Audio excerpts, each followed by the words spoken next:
తపస్సు ఫలితం అవగాహన వస్తున్నారు ఎలా తెలుసుకున్నారు తండ్రి? ఓయ్ కుమార నారద, ఈ యొక్క తపస్సు ఫలితము నువ్వే నింగో వైకుంఠ పట్టణమున ఆది విష్ణువుడు ఉన్నాడు. ఆది విష్ణువుతో వెళితే నీకు తగిన సలహా చెబుతాడయ్యా. అలాగే తండ్రి, ఆది విష్ణువు దగ్గరికి వెళ్ళాలి. నందన నందన నందన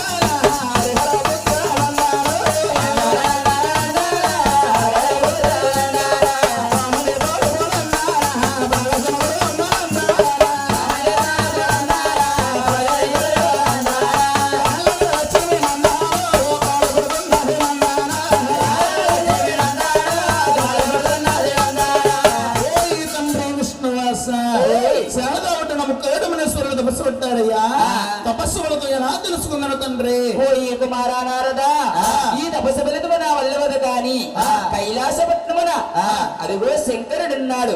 శంకరుడికి వెళితే నీకు తగిన సలహా చెబుతాడయ్యా. తండ్రి, కైలాస